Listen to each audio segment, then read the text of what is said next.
They sat me and Coach. My sons, Mark and Owen, guided their families into the sleeper car with smiles that never reached their eyes. "Mom, Coach is more social," they said. "Sure, social." What they didn't know was simple. I paid for this entire trip. My name is on the reservation. And at 10:25 p.m. in St. Paul, something very important is going to happen.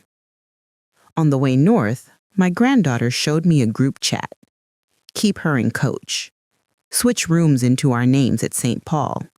Dispute the charges later. Easy. Easy? I called my bank. I filed a sworn statement. I called the conductor. Manifest locked. No changes without my ID. I called my lawyer. Affidavit notarized. Quiet moves. Paperwork moves. The kind that don't shake. By dinner, they were toasting to free meals for sleepers. By St. Paul, a clipboard and a timestamp would decide who rides and who explains themselves to a snow-cold platform. At 10:25, doors close. Tickets update. Some become valid. Some become invalid. They think I'm a loaning coach, but I'm the reservation holder. And tonight, I'm done being more social. Watch what happens when a mother stops asking and starts signing. 3 weeks earlier, my kitchen had smelt like cinnamon and soap. I was rolling biscotti when the afternoon light turned my laminate counter into a respectable stage, when the phone lit up with Mark Sell.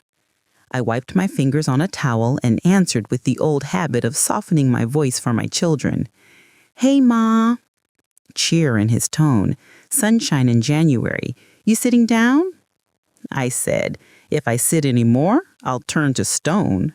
He laughed, that boy laugh that used to echo down the hall when the boys turned our couch cushions into a fort.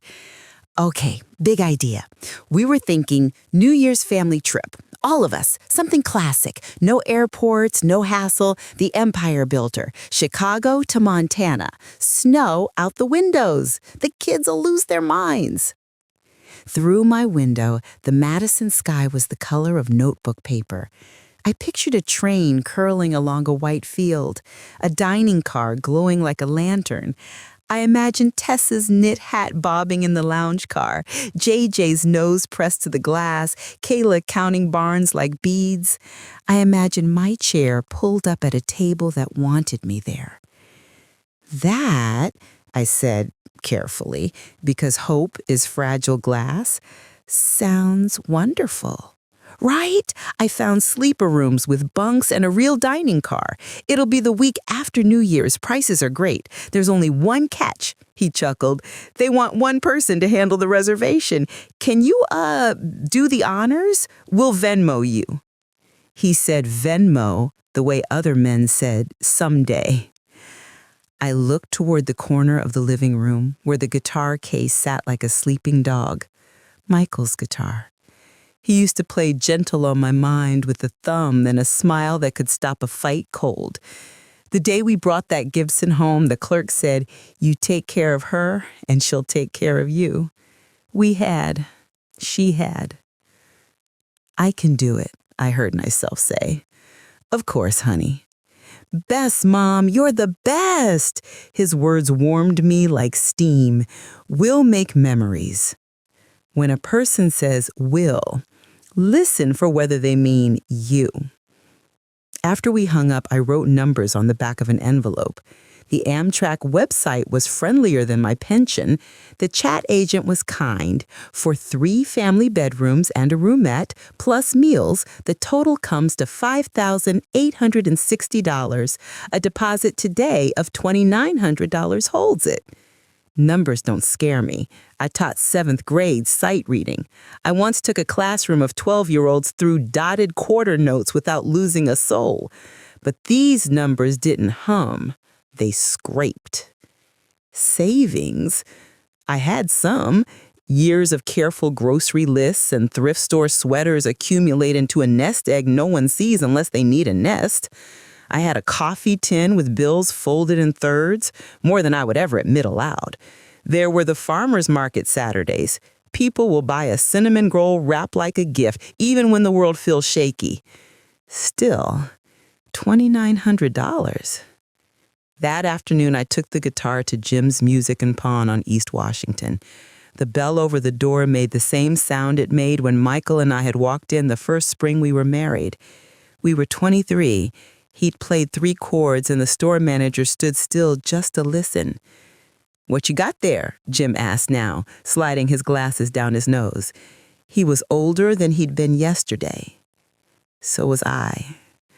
I set the case on the counter and opened it. The Gibson lay in its purple velvet like a good secret. Jim nodded slowly, respectful. He touched the headstock like you touch a dog that isn't yours, but is good.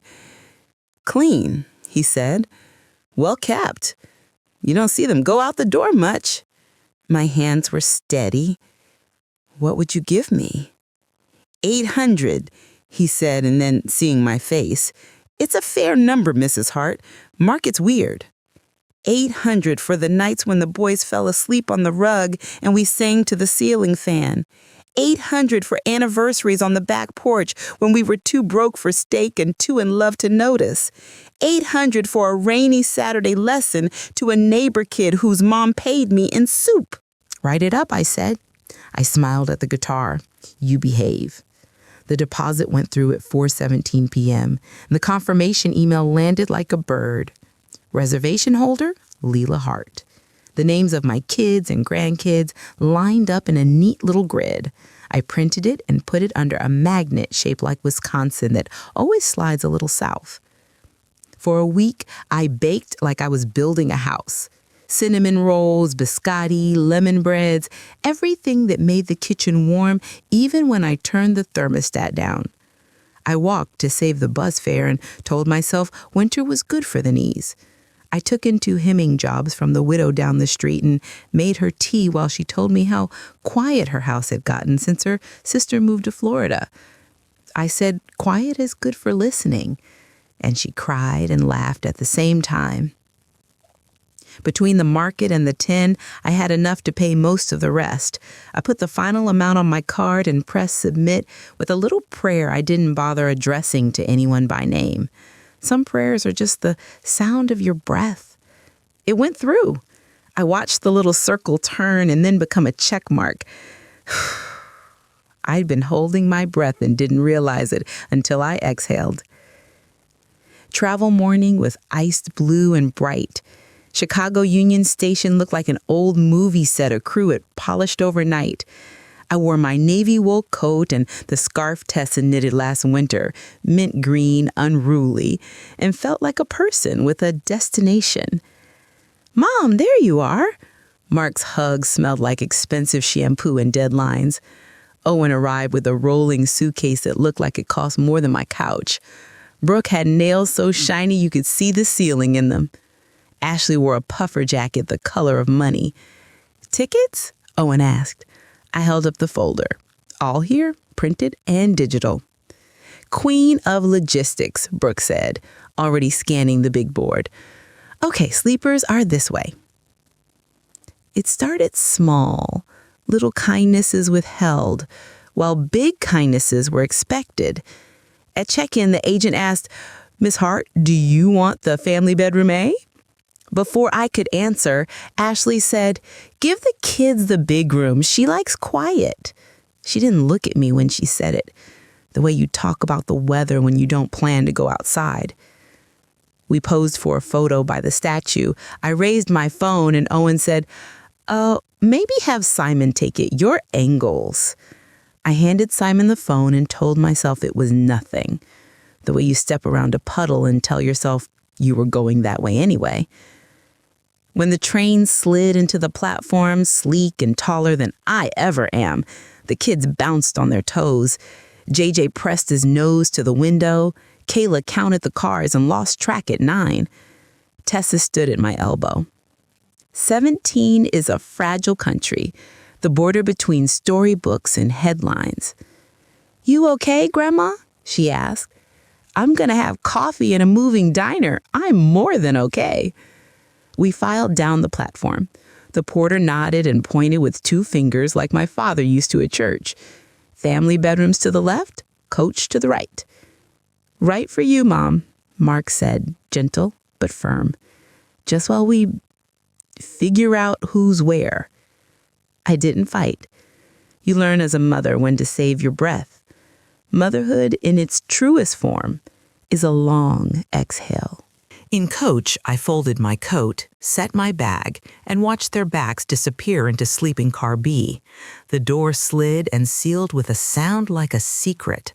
A woman behind me murmured into her phone, "We're on time leaving Chicago." The train bell clanged, the platform began to slide. Some doors close with sounds you never forget. The Sightseer Lounge is a glass cathedral with plastic pews, and anyone who tells you otherwise hasn't watched Wisconsin unspool like ribbon out its windows. I found a spot by the stairs.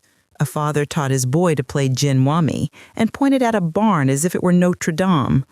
"Grandpa built one like that," he said. "He used to say, 'A good roof is a promise.'" Promises like roofs. They're supposed to hold. The family found me there, eventually. "We're going to check the dining car menus," Owen said. "Reservations only for sleepers, but we'll bring you something later."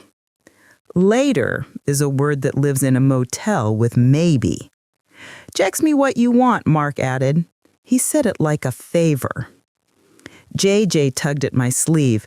"Grandma, do trains have secret rooms?" "Everywhere does if you look right," I said.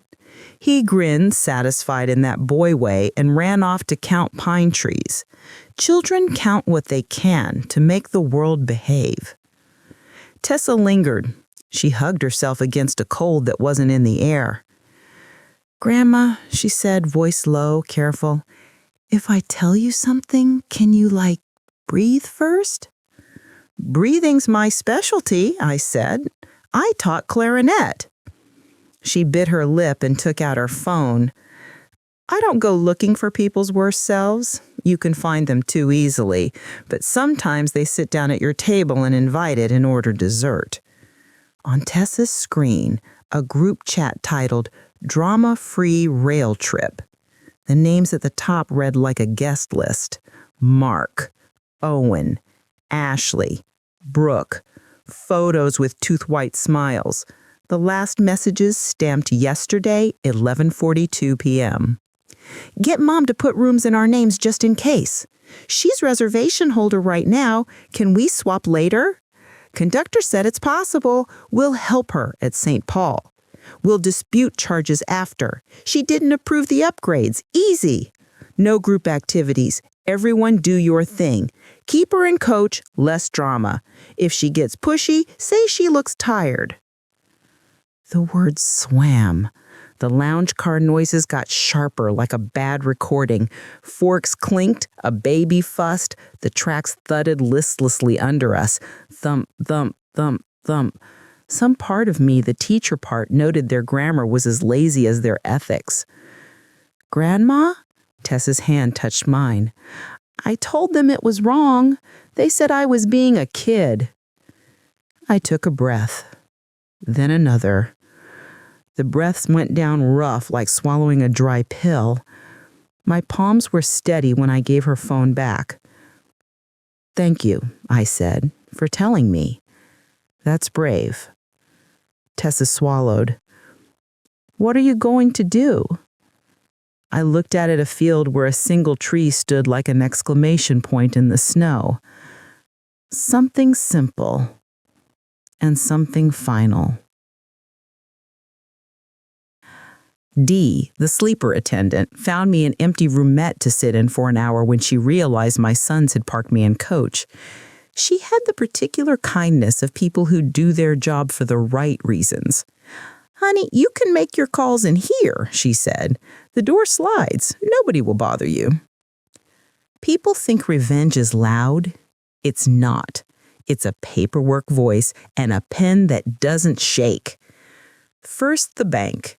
"This is Nina," a voice said, brisk but kind. "How can I help today?" "My name is Lila Hart," I said. "I need to document a potential fraudulent dispute before it happens. I authorized charges for a family rail trip. I'm the reservation holder. I have reason to believe my adult children intend to dispute the charges after the fact. I want a note on my account." Silence, then the sound of a keyboard like soft rain. "I'm so sorry, Mrs. Hart," Nina said. "We have a process for that. I'll put a special notation that any dispute triggers an escalated review requiring evidence. If you can email me the reservation confirmation and your signed statement of authorization, that locks the note." "I can do that," I said. She gave me a direct address.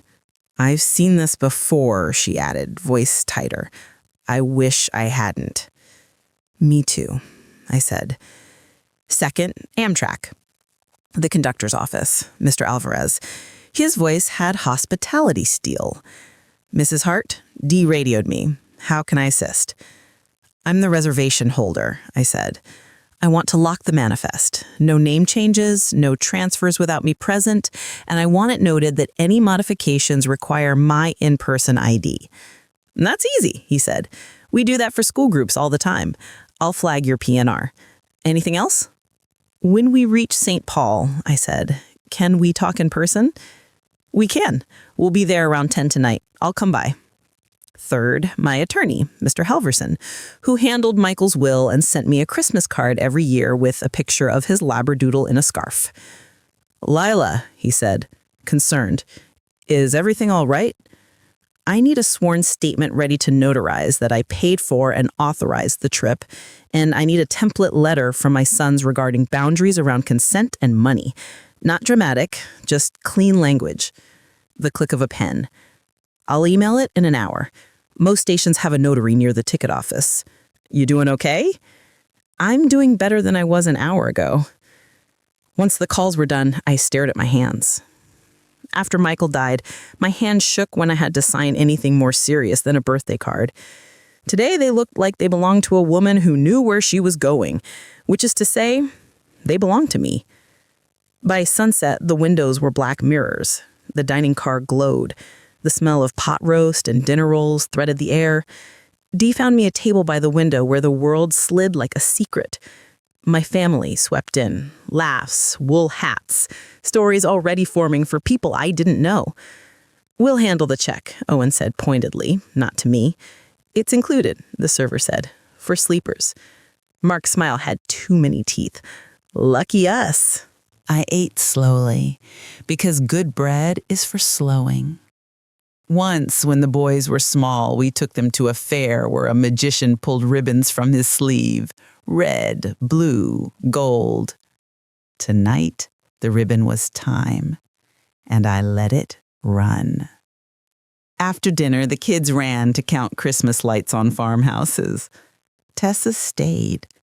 "Do you want me to hang out?" she asked. "I want you to be a kid for as long as you can," I said. "But if you're around near St. Paul, I won't be mad." She smiled, quick and fierce. I'm not missing it.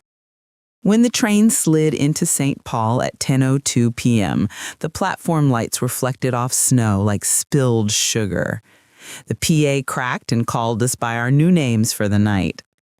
Mr. Alvarez met me at the end of the car, hat in hand. "Mrs. Hart," he said with ceremony, "shall we take a walk?"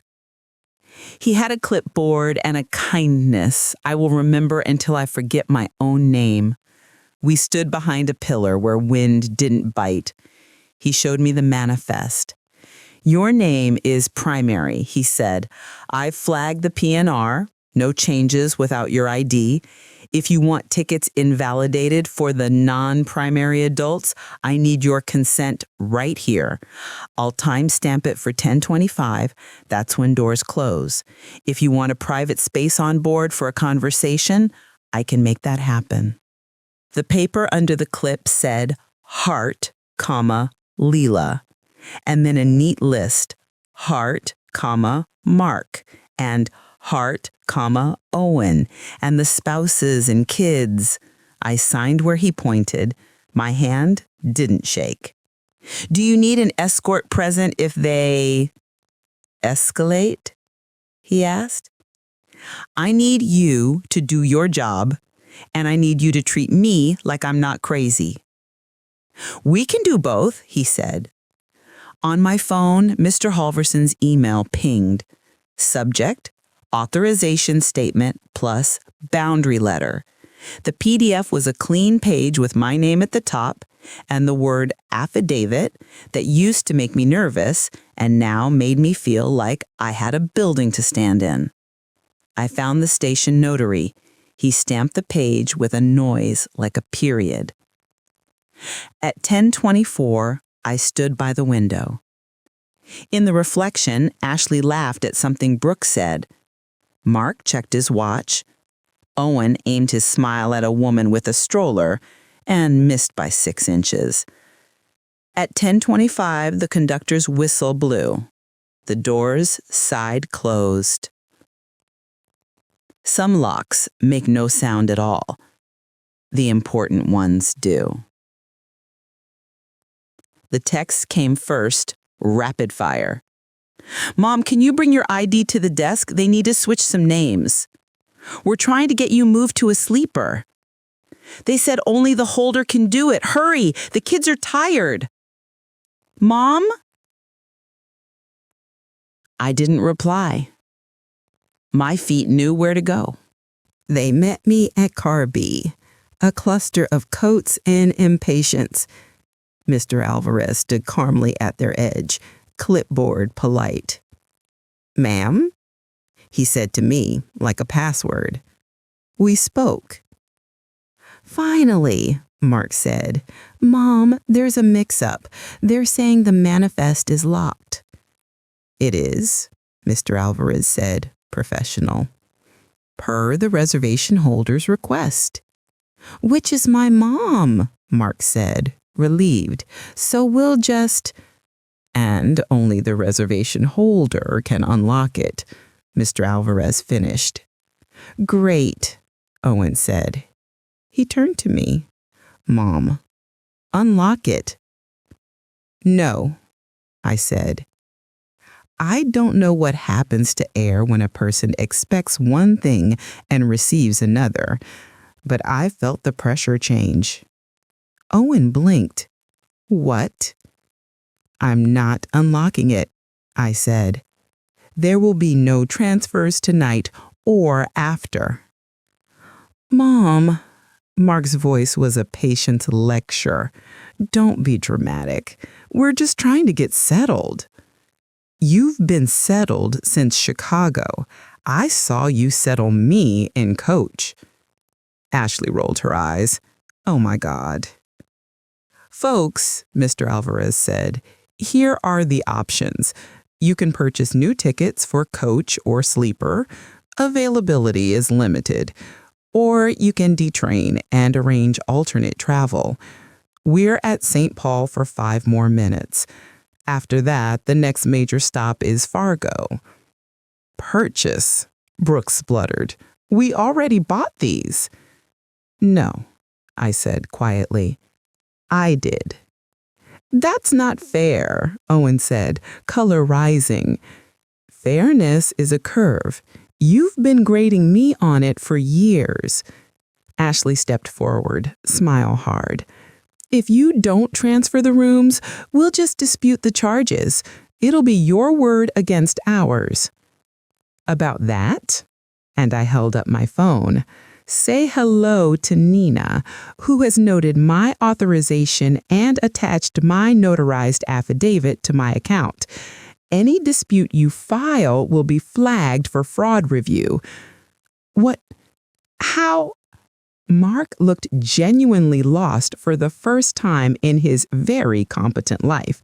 Also, I said, turning to Mr. Alvarez, did you mention the timestamp? He nodded.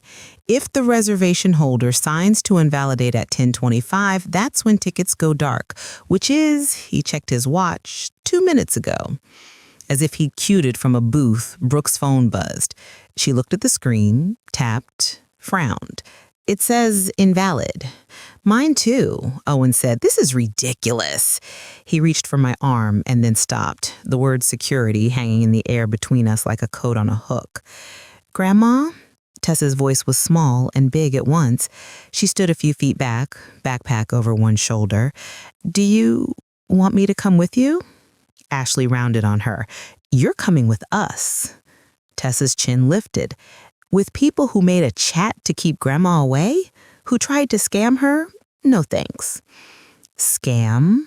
Mark repeated weakly, as if the syllable required study. Mr. Alvarez's radio crackled. "2 minutes," a voice said. Dee appeared at my elbow, like an angel of the aisle. "Mrs. Hart, your room is made up." I looked at my sons, my boys who had ridden big wheels down our cracked driveway, who had once spent an entire Saturday trying to teach our dog to shake and then cried when she would only high-five. The human heart can hold an entire city of memories and still have a neighborhood it refuses to gentrify. "I love you," I said, and meant it the way you mean a weather report, true whether you like it or not. You can buy tickets, you can find a hotel, you can rent a car, but you don't get to use me to do it. "Mom," Owen said, and for a flash I saw him at 5, toothpaste on his shirt, eyes wide because he had broken the good plate. "You didn't know about the guitar because you didn't ask. You haven't asked me a real question in a long time." Ashley folded her arms. "We'll remember this. I'm counting on it." Mr. Alvarez tipped his hat. "Ma'am." "Ma'am," I said back and stepped into the car.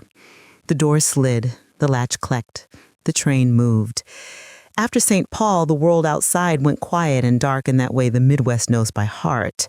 I sat on the bottom bunk while Tessa shuffled the playing cards the lodge had left from a December before. Dee knocked once and set down 2 hot chocolates without a word. There are kindnesses so efficient they feel like ritual. "You okay?" Tessa asked. "I'm as okay as truth allows," I said. We played rummy while the train threaded the night. When Tessa yawned, I told her to take the top bunk. She shook her head. "I'll curl in the chair. I like the window." But Dee had already moved us quietly between her rounds to family bedroom C, and when I started to protest, she lifted a hand. "Don't make me say company policy," Dee said. "We take care of people who take care of themselves." I didn't sleep for hours, and then I slept all at once. In the morning, the window was brushed silver with frost, and the world was wheat-colored under a sky the shade of dishwater. North Dakota unfolded like a hymn someone kept forgetting and starting again. We ate breakfast in the dining room, waffles and scrambled eggs, and coffee poured from a pot that looked as old as patience. A couple across from us told us they were going to see a daughter in Seattle. The man wore a cap embroidered with a ship. "Navy," he said, tapping it like punctuation, "for 30 years. "I taught band," I said, and his face lit like we'd served together. "Discipline," he said, "a different uniform, same truth." Back in the lounge, Tessa leaned her head on the glass. "I feel weird," she said. "Most honest sentences start that way," I said. "Do you think they hate me?" "For what? Telling the truth?" I asked. Sometimes truth makes people feel things they call hate because it's too heavy to carry by its proper name. What's its proper name? Grief or shame or a thing you have to put down in order to pick up something better? She nodded slowly, teenage shoulders holding a weight I wished I could lift for her and knew I shouldn't. "I screenshotted the chat the night they made it. I didn't know if I'd ever show you. I didn't want to blow up the truck. I kept thinking they would stop." Sometimes the only way to stop a war is to refuse conscription. You did that. We watched the land scroll. Deer flickered like ideas at the edge of the field. The sky brightened the way church lights come up slowly at the end of a Christmas Eve service. Somewhere around Minot, my phone buzzed. "Found a hotel," Mark's text read. "Kids okay." Good. I wrote back. That was all. The world didn't end when I didn't add a heart. By midday, we were western, which is a direction and a mood. The snow thinned and pines sharpened, and every hill presented itself like it expected applause. Tessa asked about Michael, and I told her stories I had kept like good dishes. The way he learned 3 chords and started a life. The way he cooked eggs as if they were opera. The way he whispered to the boys, "Do kind work," as if the phrase was a spell. She laughed and then cried, without making a sound, which is the way good inheritance arrives. At lunch, a nurse traveling to see her sister in Spokane showed Tessa how to fold a napkin into a rose. "You're going to do something with your hands. I don't know what yet, but you will." Tessa blushed like it was a prophecy. I excused myself and called Mr. Halverson from the vestibule where the wind made its own meeting. "I want to adjust my will," I said. "Nothing punitive, just an accurate map. More for grandkids' education and something for the music program at the middle school." "I can draft it," he said. "We'll sign when you're back." "And I want 2 letters sent today," I said. "The boundary ones. Tone calm, no adjectives. If a sentence has the word but, delete it." "You always were my favorite client," he said. "Only because I pay on time," I said. The phone rang again not long after. Owen. I let it buzz 3 times before I answered. "Mom?" His voice was a boy in a closet. "Can we talk?" "We can talk," I said. "We messed up," he blurted. "We didn't think—" He stopped. "No, we did think. We just didn't think like good people." Wild honesty, but then a fork in the road. "I'm sorry," he said, "but—" "We were doing okay until that last word," I said softly. He was quiet so long I thought the call had dropped. "I'm sorry," he said again. He didn't add anything. I waited. Silence is a marinade, if you let it be. "I can't fix it today," he said. "I don't know how to fix anything right now. I just wanted you to know I hear you." That's how fixing starts, hearing. "I wish Dad was here," he choked on it. "So do I said. "He'd tell you to do kind work." "I remember," he whispered. When we hung up, I stood in the vestibule and watched the scene where the cars met. Metal on metal, 1,000 agreements a minute. I won't break if you don't. The world is held together by such bargains.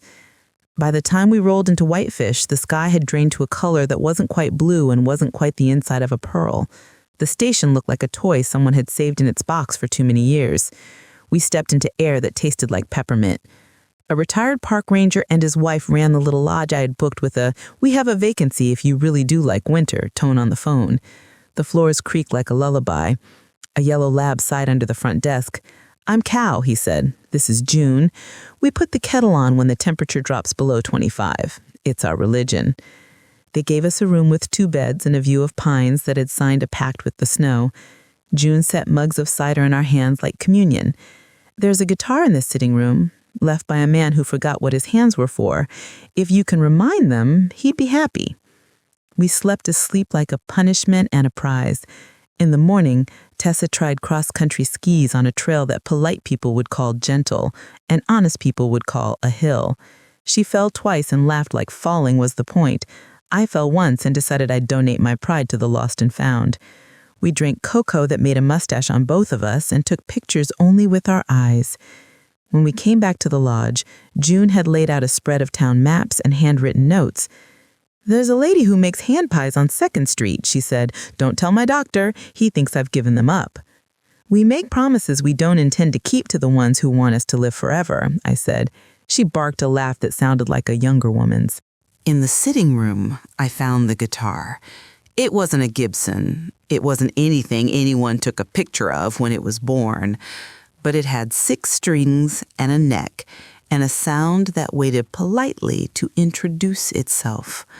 I tuned it as if it had introduced itself first. My fingers knew more than my head remembered. I played gentle on my mind, because that's what hands do when hearts ask nicely. Tessa curled in a chair and listened. People say teenagers don't sit still. They do, when the thing they're watching is telling them who they might be. When I finished, she clapped once like a ceremony. Grandpa would say you've still got it, she said. I never lost it, I said. I just put it away to keep it safe and forgot which drawer. That night, sitting by the fire, I wrote 3 letters. The first 2 were to my sons. I didn't tell them what they were. I told them what they did. I didn't describe their characters. I described their choices. Then I described mine. I wrote, I love you. That part doesn't come with a refund or a receipt. It is not a coupon you can misuse and return. I will not be used. If you want to be my sons, be my sons. Call me when you don't need anything. Call me when you do, and ask, don't assume. If you try to put me in coach in a story I paid for, I will detrain and let you find your own way. I wrote, boundaries are how love stops becoming a fire that burns down the house and becomes a fire you can read by. The third letter was to myself. Dear Leela, you will not shrink to be easier to carry. You are the size you need to be to carry yourself. You will hang a picture in the hallway because the nail is still there, and your hands haven't forgotten how to hold the hammer. You will eat the good bread while it is warm. I folded the letters and slid them into my suitcase. Not everything has to be mailed to be sent. The next day, we took the shuttle into Glacier. The ranger at the visitor center had a mustache so magnificent it should have had its own name. We walked the boardwalk at Trail of the Cedars while the trees whispered the kind of gossip that keeps secrets. Tessa read each sign like it was a clue. A woman in a red parka took our picture and said, I want what you have. And I wanted to tell her what we had was not a recipe, but a decision repeated. At Lake McDonald, the ice was thin at the edges, black in the middle, and stubborn everywhere. We didn't step where we shouldn't.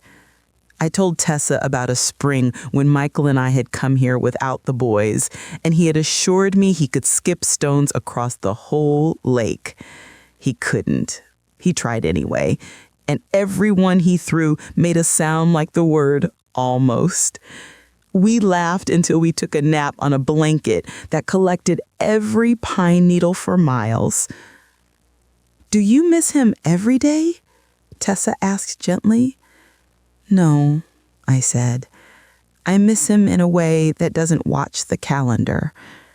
I miss him when a chord sounds like a door, and when a door sounds like a chord.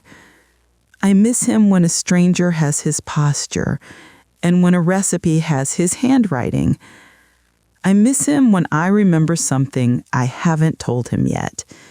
It's not every day. It's every part of one day. On our 3rd morning in Whitefish, my phone rang. Unknown number. I almost let it go, then answered. Mrs. Hart? A voice hesitant. My name is Ellen. I'm a friend of Ashley's. We were at the same mom's group when Kayla and JJ were babies. I probably shouldn't be calling. Probably not, but here we are. She took a breath. I wanted to say I heard what happened, and some of us noticed over the years how they treated you. I'm not asking you to forgive anything. I just wanted you to know you weren't crazy. Thank you. Being believed is a form of rest. That night, the lodge hosted a little open mic for whoever had carried a song across the snow.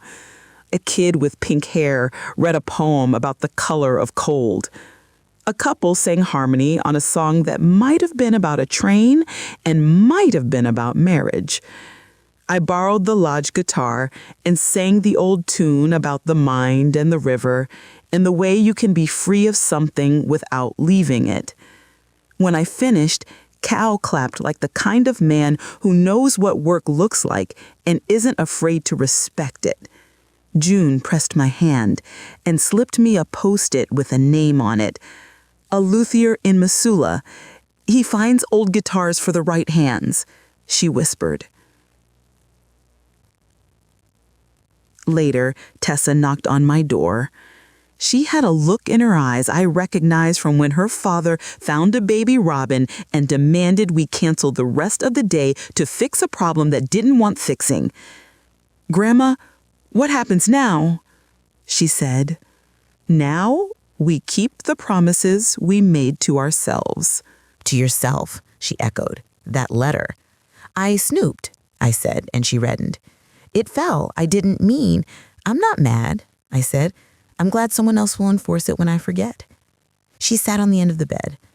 "I want to remember this feeling," she said.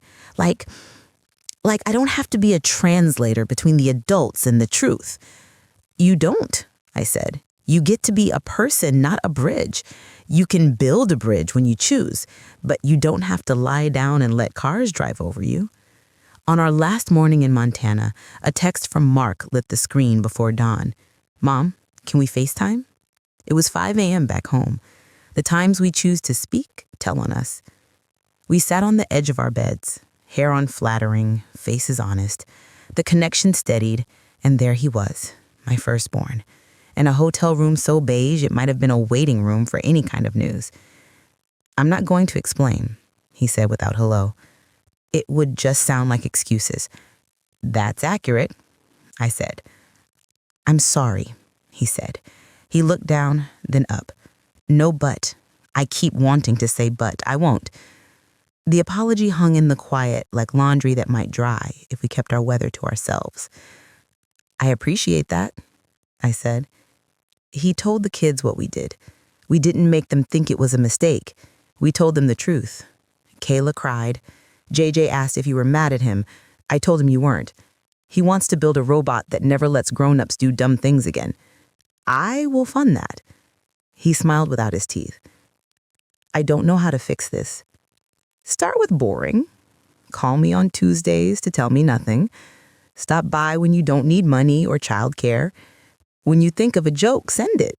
When you think of me, don't decide I'm too busy to be thought of." He nodded. When you're back, can we have dinner? No agenda?" "No agenda," I said. "You bring the ribs, I'll bring the bread." When the call ended, Tessa handed me a tissue like she'd been ready for that exact minute since she was born. "I have a feeling it's going to be okay," she said. "It's going to be something," I said. Okay is a kind of something. We took the train back the same way we came, which is a sentence that isn't always true. At Spokane, a woman with a suitcase covered in stickers asked if the seat next to me was taken, and then told me her husband had snored for 42 years and then died, and now she couldn't sleep for missing all that noise.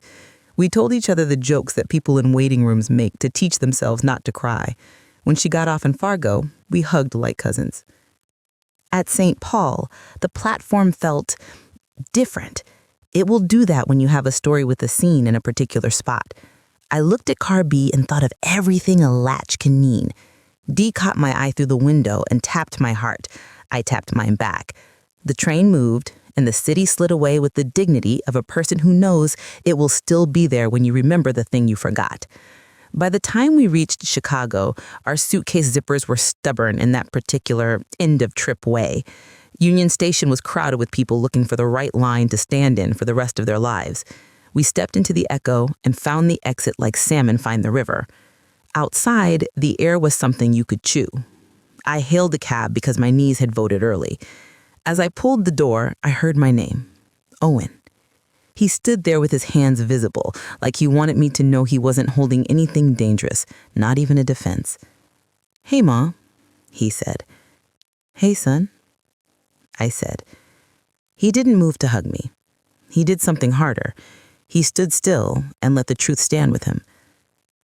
"I mailed you a letter. Don't read it while you're operating heavy machinery." He huffed a laugh and nodded. I deserve worse. We're not in the dessert business. We're in the vegetables business. Eat your spinach. What if I don't like spinach? You can learn. He shoved his hands in his pockets the way he did when he was 10 and had to say he was sorry for throwing a snowball at the neighbor's window. Can I come by this week? I'll bring the good coffee and that bread you like from the co-op. Tuesday, I said, no agenda. No agenda, he echoed. He took a step back and then another, the way you leave a room when you trust it will still be there.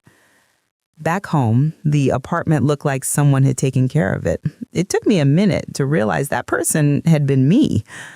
I set the suitcase in the bedroom and the cider mug on the counter and the guitar-shaped absinthe on a shelf in my mind.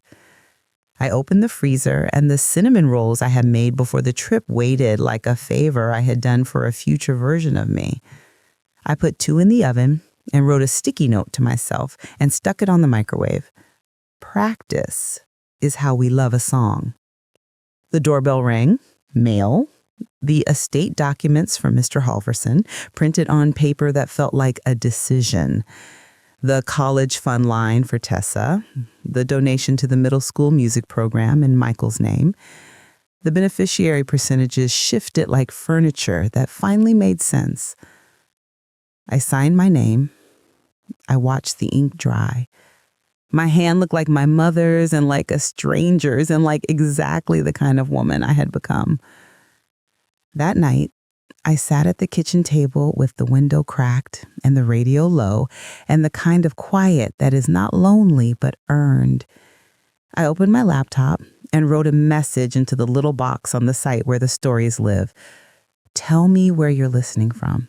Tell me the thing you did this week that made you feel like your own best friend. I poured a cup of tea and watched the steam the way we all watch whatever rises. My phone buzzed.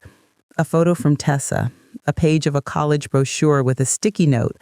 Music therapy? Maybe? And a drawn heart that looked like a pair of headphones. I wrote back, put your ear to the world. If it sounds like a door, open it. I slept without rolling over to look at the clock. Morning came respectfully. The light on the table made a square on the wood like a promise, and the square didn't move until the sun did. I took the letters to the mailbox and raised the red flag. When I turned back, my reflection in the glass of the front door looked like a woman who had moved her furniture and found the good rug again.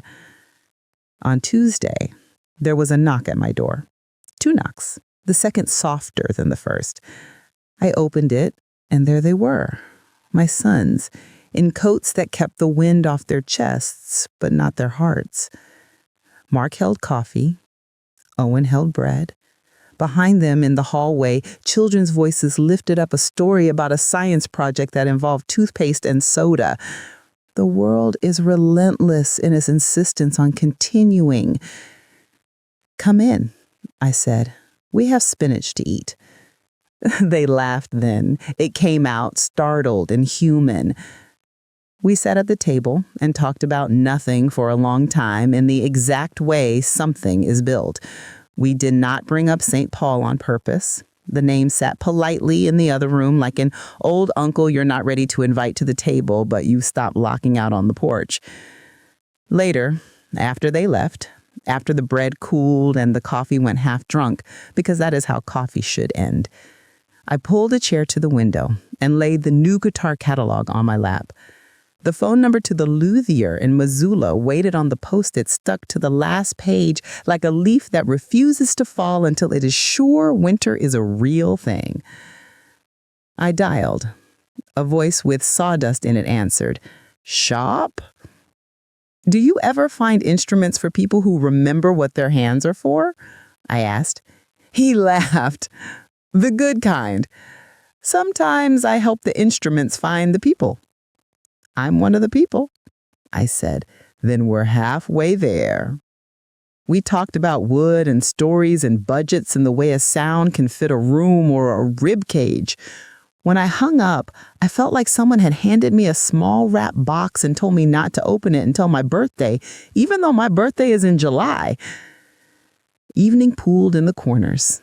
I sliced an apple and ate it standing up, the way you do when you are hungry and also about to go do something that matters. I went to the closet and took down the sweater Michael loved on me. It still smelled faintly like a song you haven't forgotten. Then I sat and wrote a last note to myself. And I'll write it here because sometimes we need to read our own handwriting twice before we believe it. Family is the river. Love is the bridge we build to cross it. Blood only tells you where it started. Your hands decide where it goes. The next morning, I woke to frost on the inside of the window and the kind of light that makes promises. I brewed coffee and put bread in the toaster and stood in the kitchen barefoot because life is for warmth and for daring.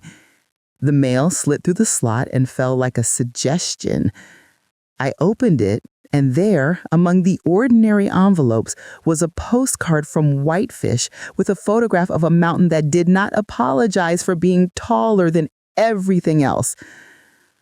On the back, in a hand I knew from across a room, Tessa had written, "I put my ear to the world. It sounded like a door. I'm opening it." I put the card on the refrigerator with the magnet shaped like Wisconsin that still slides a little south. I put my hand over it and held it there. They sat me in coach. I didn't stay there.